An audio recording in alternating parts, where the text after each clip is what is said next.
বাবা সামান্য ঝালমুড়ি বিক্রেতা, মা অন্যের বাড়িতে পরিচারিকার কাজ করেন। প্রচণ্ড অভাব অনটনের সংসার, যে সংসারে ঠিকমতো দুবেলা খাবার জোগানোর জন্য বাবাকে ঠেলাগাড়ি নিয়ে ঝালমুড়ি বিক্রির জন্য বেরিয়ে পড়তে হয় প্রতিদিন।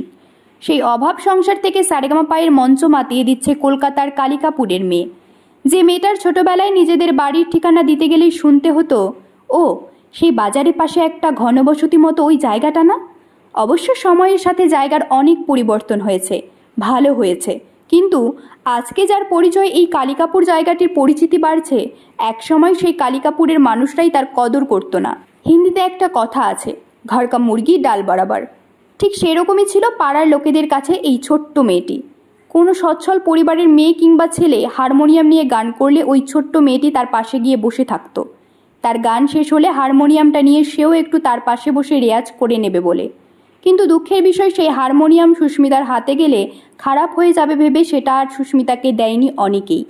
ছোট্ট সুস্মিতা ঈশ্বর প্রদত্ত গলায় অসম্ভব ভালো গান করে জেনেও পাড়ার কোনো অনুষ্ঠানে তাকে কেউ সুযোগটুকু দিতে চাইতো না। গানের প্রতি তার এতটাই ভালোবাসা ছিল যে একটু সুযোগের জন্য ওই স্টেজের নিচে ঘন্টার পর ঘন্টা দাঁড়িয়ে থাকতো।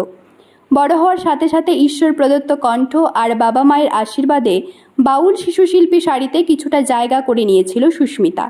তখন আর পাড়ার কোনো অনুষ্ঠানে নিজে থেকে গান গাইবার কথা কখনো বলতো না সুস্মিতা।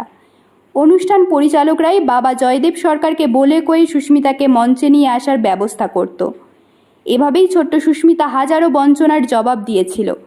যার কণ্ঠ ঈশ্বর প্রদত্ত, সে যে ভবিষ্যতে ভালো জায়গায় পৌঁছবে এটা বলাই বাহুল্য।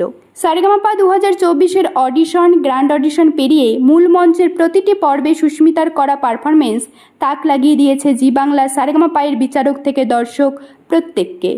আসলে সারেগামাপায়ের মঞ্চ যে শুধু সঙ্গীতের মঞ্চ তা নয়, এই মঞ্চে দেখানো হয় একজন প্রতিযোগী কিভাবে প্রতিনিয়ত লড়াই করে যায়। কুর্নিশ জানানো হয় সেই লড়াইকে, সম্মান জানানো হয় সেই লড়াইয়ে যারা সামিল তাদের সবাইকে। সামান্য একজন ঝালমুড়ি বিক্রেতার মেয়ে সুস্মিতা সবাইকে দেখিয়ে দিয়েছে যে লক্ষ্য ঠিক থাকলে কোনো প্রতিবন্ধকতাই বাধা হয়ে দাঁড়াতে পারে না। যে অভাবের কারণে সুস্মিতা সঙ্গীত নিয়ে উচ্চশিক্ষা অর্জন করতে পারেননি, সেই সুস্মিতা আগামী দিনে সঙ্গীত নিয়েই এগিয়ে যেতে চায়। সঙ্গীতই তার ধ্যান, জ্ঞান, স্বপ্ন।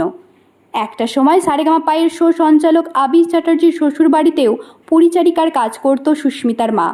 জীবনে প্রতিষ্ঠিত হয়ে সেই মায়ের চোখের জল মুছতে বদ্ধপরিকর সুস্মিতা।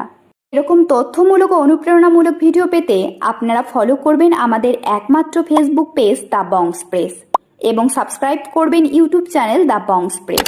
সকলের তরে সকলে আমরা, প্রত্যেকে আমরা পরের তরে। ধন্যবাদ, ভালো থাকবেন।